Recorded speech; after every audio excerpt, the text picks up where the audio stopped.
Hi! In this video, I'll show how you can manage a preventive maintenance program in Cityworks, specifically a recurring hydrant inspection program. A common practice is to complete such an inspection program based on hydrant inspection beats, and there's a couple of ways you can manage that in Cityworks. You can select all hydrants falling in a specific beat 17 in our case, and hit search. We can see there's 24 hydrants selected, we can view their location, and we could then create the work orders on top of that. Or, for recurring activities, it is sometimes advantageous to have a saved search configured in the Cityworks inbox, listing all hydrants in beat 17. I can also have interactive charts and maps added to my inbox, monitoring the status of inspections completed, in progress, and closed. Or, I can highlight hydrants in poor condition. All these elements, tables, graphs, and maps, are interactive and allow me to drill down to the activity level.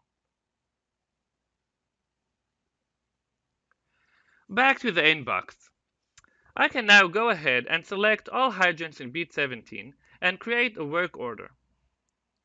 I will first select the relevant work order template, Fire Hydrant Inspections, and you can see all 24 hydrants that will be attached to this work order. In Cityworks, you can choose to create a separate work order for each asset, or one work order for all 24 assets, which is what we will do in this case, and hit Create to create the work order.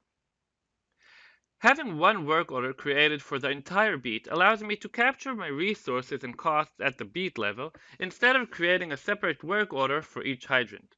However, while this work order is being created, inspection activities are created for each individual hydrant. That way, I can choose to capture my costs at a higher level, but still capture condition information at the asset level. This process might take a few moments.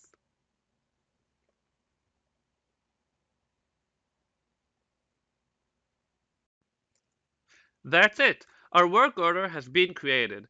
It is submitted to myself and I have some relevant dates populated for the work order. I can see the 24 hydrants attached to my work order, and looking into the details, I have some additional information here. This work order is configured to cycle once a year.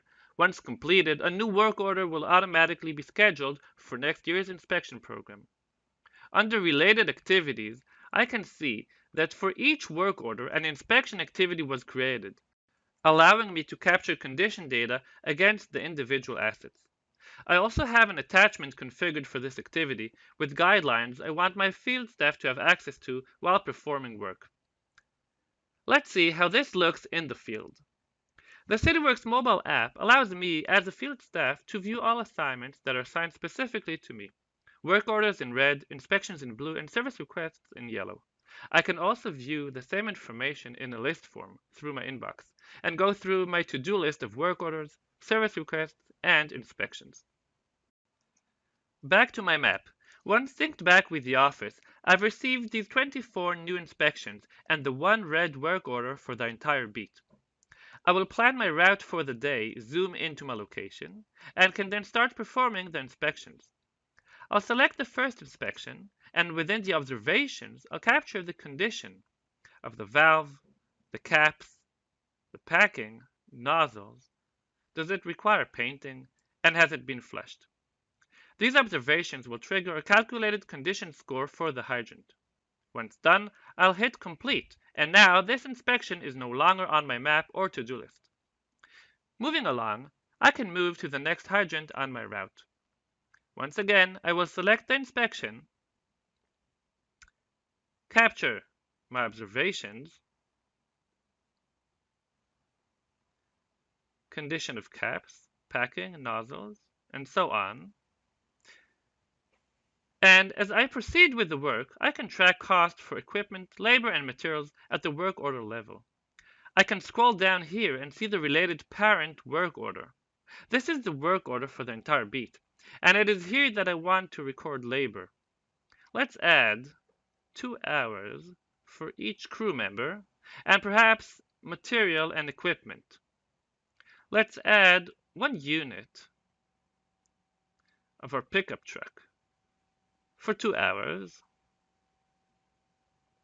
and that's it. Back to the inspection form, I'll hit complete and submit my inspection. As I complete the inspections, these blue icons will be removed from my map, and eventually, once all are completed, I'll be able to complete the work order. Syncing back with the office, my supervisor will be able to track and monitor the crew's progress through the inbox.